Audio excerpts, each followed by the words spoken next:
Good evening, everybody. Uneducated economist here. So, a couple of days ago, actually it wasn't even a couple of days ago, yesterday, seems like days ago, I put out a video talking about UBI. I think the title of it, I said, let's talk about UBI. And in that video, I raised a few arguments in favor of UBI. I then gave some points against UBI, and I was trying to jumpstart a conversation, trying to kickstart a conversation down in the comment section. Now, I didn't really think much about the video, I mean, people who disagree, agree, whatever. But I got an email from one of our viewers, Tim. And Tim has been following the channel for a long time. For a very long time. And a lot of the information on this channel, I would have to contribute to Tim sending me links and just different information. So he's been very instrumental in especially in the early days of this channel. That speech, that Ben Bernanke speech, where I come up with the credible threats, talking about the gold machine and all that, it was Tim who sent me that speech. I never would have seen it if it hadn't been for Tim. So he's really helped. He's helped guiding me through a lot of this stuff too. And I get a lot of information from a lot of people, but Tim's helped me out quite a bit, and I have a lot of respect for Tim. And he called me out on that video. And it was well-deserved call out too. It was a little harsh, told me to stop dancing around like a turd. And I have to agree with what he was saying, because I wasn't being very genuine in that video. I wasn't being genuine in the video in the sense that I don't agree with UBI. I just don't agree. And to raise arguments in favor of it was not being honest. They're not going to know they're going to be on YouTube. So I look back at my life and I think, why is it that I am not in favor of this UBI? Why am I not in favor of welfare in general, for the most part? And when I was at my worst and I needed help the most, I still didn't ask for it. And I probably should have. But I was too proud. So I think back about that, and I thought, well, maybe you should have taken the welfare, or taken the help, or whatever it was. Go ask for it, right? You're unemployed, you're losing everything. But I knew back in the back of my mind, I was just like, you would do better if you quit drinking, if you got up off your feet, if you were more motivated. Yeah. But, you don't recognize it at the time, how depression can really zap everything from you. And I ended up, even though leaving that situation with the house, it got foreclosed, I just left it and whatever. Family said, hey, you're in a bad spot, you're in a bad way, here's another house for you. Not for you, here's a house that you can live in, pay rent or whatever, and it's family. And I hate to say it, but when you're in a bad way, you end up leaning on family, and then you kind of take it for granted, and eventually family gets upset with you. So you got to find another place to live, because we're going to sell this house.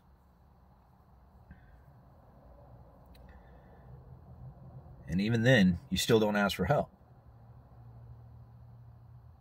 Cars are breaking down. Got to figure out ways to get to work, get the kids to school, pay for gas.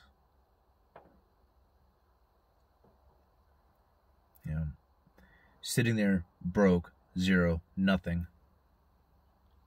I remember sitting in that position, broken down cars, hadn't, the one that was working was running very terribly. It seemed like it was going to break down any minute.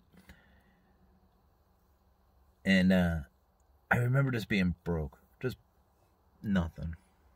And my mom gave me $300. And it was one of the best feelings that I had had at the time. Having that $300, it was so relieving. Knowing that I didn't have any, I was just gonna put it in a safe spot, and just hope I didn't need it, And I was so thankful that she gave that to me at the time. And it was like, I needed it. Like, I was broke. I didn't have any money. But what I needed was that sense of security, that feeling of having it. And, as time went on, I was able to add a little bit to that $300. And I just kept putting more money in that envelope until I eventually got it to $1,000, and I sealed it up. And I just kept going with that.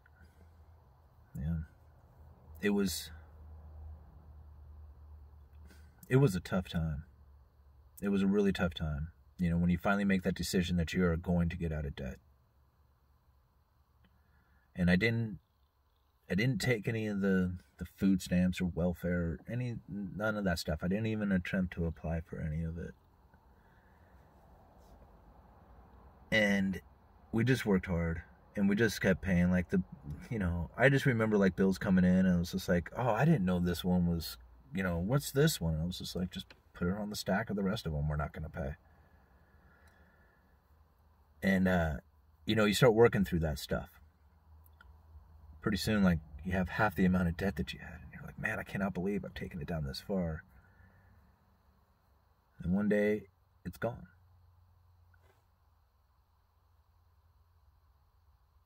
How was that? The stress is gone. The savings account starts to build.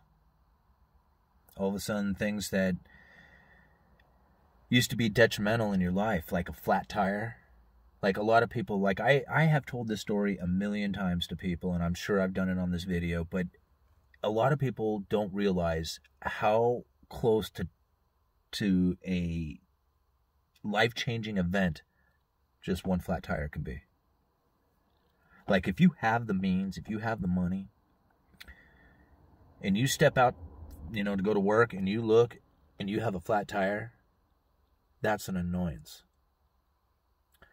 But if you don't have the means, if you don't have any money, and you got to be at work in 10 minutes, and you step out, and you see that car has a flat tire, that can be a life-changing event. You don't have the money to fix it. You don't have any. You got to be at work in 10 minutes, or you're going to be fired, and then everything is really going to start crumbling down. A lot of people are just one flat tire away from that.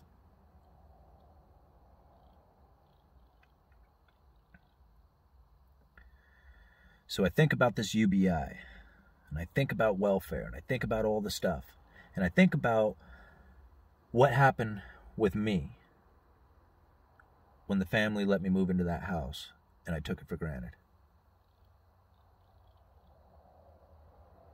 And when they said, we're taking this house, and we're going to sell it, you can buy it if you want.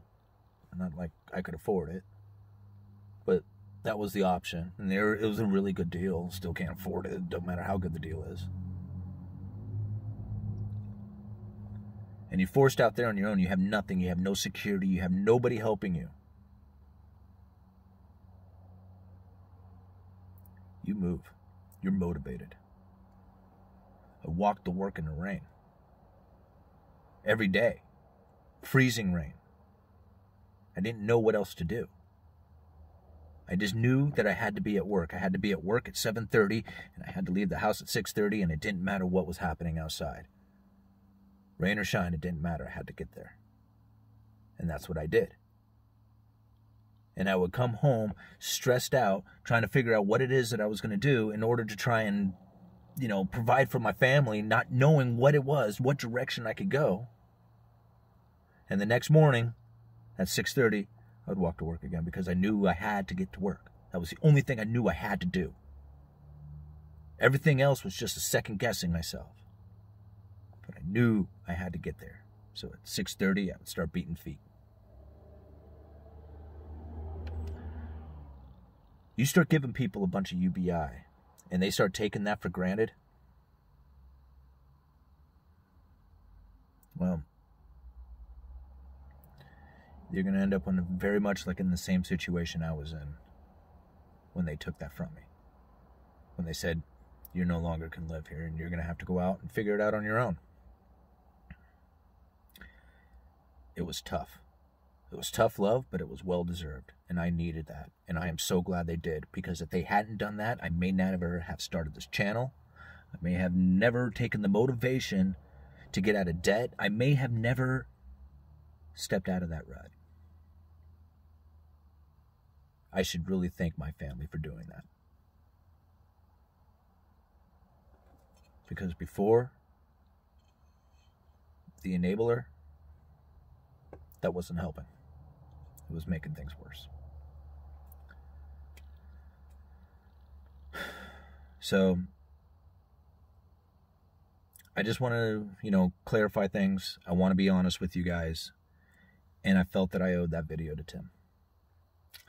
Uneducated economist, you guys let me know.